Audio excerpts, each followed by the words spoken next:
الحمدللہ رب العالمین والصلاة والسلام علی سید المرسلین، اما بعد۔ مسائل زکوٰۃ۔ نمبر 1، زکوٰۃ ہر اس شخص پر فرض ہے جس کے پاس نصاب کے بقدر مال ہو۔ زکوٰۃ کا نصاب 612 گرام 360 ملی گرام چاندی یا اس کی قیمت کے بقدر رقم یا سامان تجارت ہے۔ ایسا نصاب جب سال بھر کسی کی ملک میں رہے تو اس پر زکوٰۃ فرض ہو جاتی ہے۔ نمبر 2، صاحب نصاب اگر کسی مال زکوٰۃ پیشگی دے دے۔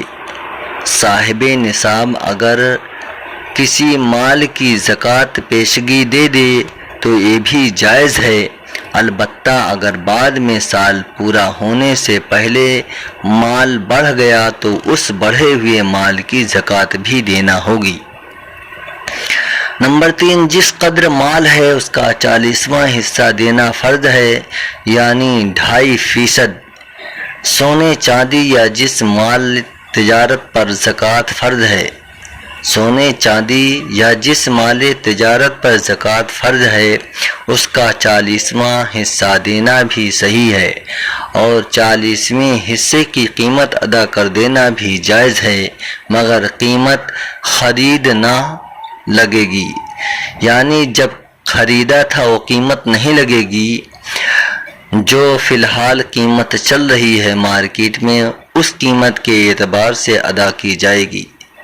جیسے پچھلے سال 50 تولہ سونا تھا، اب اس وقت 54,000 تولہ ہے، تو اس 54,000 تولے کی حساب سے قیمت ادا کی جائے گی، نہ کہ 50,000 تولہ کے حساب سے خریدا تھا وہ قیمت لگے گی، مگر قیمت خرید نہ لگے گی، بلکہ زکوٰۃ ادا کرتے وقت بازار میں جو قیمت ہوگی اس کا 40واں حصہ دینا ہوگا۔ نمبر 4، کسی فقیر کو اتنا مال دے دینا کہ جتنے مال پر زکوٰۃ فرض ہوتی ہے مکروہ ہے، لیکن اگر دے دیا تو زکوٰۃ ادا ہو جائے گی، اور اس سے کم دینا بغیر کسی کراہت کے جائز ہے۔ نمبر 5، مقروض کو اس کے قرضہ کے بقدر یعنی جس سے اس کا قرضہ ادا ہو سکتا ہے دینا جائز ہے، قرض خواہ کتنا ہی ہو۔ نمبر 6، زکوٰۃ ادا ہونے کے لیے شرط ہے کہ جو رقم کسی مستحق کے زکوٰۃ کو دی جائے وہ اس کی کسی خدمت کے معاوضہ میں نہ ہو، صرف اللہ کے لیے ہو۔ نمبر 7، زکوٰۃ کی ادائیگی کے لیے بھی شرط ہے کہ زکوٰۃ کی رقم مستحق زکوٰۃ کو مالکانہ طور پر دی جائے، جس میں اس کو ہر طرح کا اختیار ہو، اس کے مالکانہ قبضہ کے بغیر زکوٰۃ ادا نہ ہوگی۔ نمبر 8، کارخانوں اور مل وغیرہ کی مشینوں پر زکوٰۃ فرض نہیں، لیکن اس میں جو خرید کردہ خام مال یا تیار شدہ مال ہے اس پر زکوٰۃ فرض ہے۔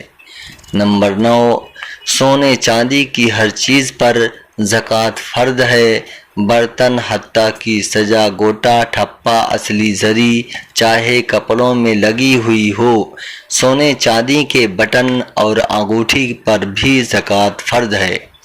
نمبر 10، کسی کے پاس کچھ روپیہ، کچھ سونا، کچھ چاندی اور کچھ مال تجارت ہے، مگر علیحدہ علیحدہ ان میں سے کوئی بھی بقدر نصاب نہیں ہے، تو سب کو ملا کر دیکھیں گے، اگر مجموعہ کی قیمت 612 گرام 360 ملی گرام چاندی کی قیمت کے برابر ہو جائے تو زکوٰۃ فرض ہو جائے گی، اور اگر اس سے کم رہے تو پھر زکوٰۃ فرض نہیں۔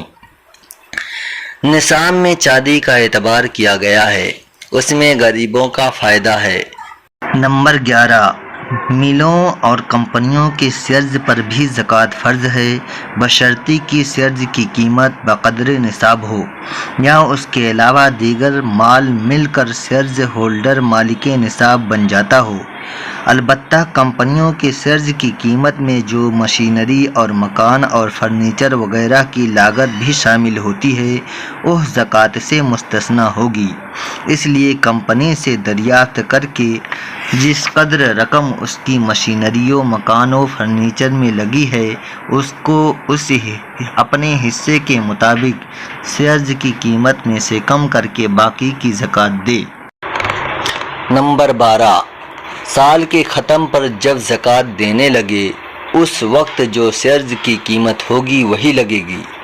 مثلاً ابتدا سال میں 2000 روپے تھے اور سال ختم ہونے پر 2500 کی مالیت ہو گئی تو 2500 کی زکوٰۃ ادا کرنی ہوگی۔ نمبر 13، نابالغ کے مال پر زکوٰۃ فرض نہیں ہے۔ نمبر 14، سادات کو زکوٰۃ دینا جائز نہیں ہے۔ اگر کوئی سید ضرورت مند ہو تو زکوٰۃ سے ہٹ کر اس کی مدد کرنا چاہیے۔ نمبر 15، اپنے اصول و فروع یعنی ماں باپ، دادا دادی، نانا نانی اور اولاد کی اولاد اور میاں بیوی کو زکوٰۃ دینا جائز نہیں۔ ان کے علاوہ دوسرے رشتہ داروں کو زکوٰۃ دینا جائز ہے۔ بھائی بہن، بھانجے، بھتیجے، چاچا، خالہ، پھوپھی اور ماموں وغیرہ کو زکوٰۃ دینے میں کوئی حرج نہیں، بلکہ ان قریبی لوگوں کو زکوٰۃ دینے میں دوہرا اجر ملتا ہے، ایک زکوٰۃ دینے کا، دوسرے صلہ رحمی کرنے کا۔ نمبر 16، زکوٰۃ کے مال سے غیر مسلم محتاجوں، بیواؤں اور ان کے یتیموں کی امداد کرنا جائز نہیں۔ نمبر 17، زکوٰۃ کی رقم مدرسے کے مدرسین و ملازمین کی تنخواہوں میں دینا درست نہیں، اسی طرح امام و مؤذن کی تنخواہوں میں دینا بھی جائز نہیں۔ یہ مسائل زکوٰۃ تھے۔ ان معلومات کو خوب سمجھیں اور اپنے دوست احباب کو بے پاس بھی شیئر کریں تاکہ وہ بھی مسائل زکوٰۃ سے بخوبی واقف ہوں۔ السلام علیکم ورحمۃ اللہ۔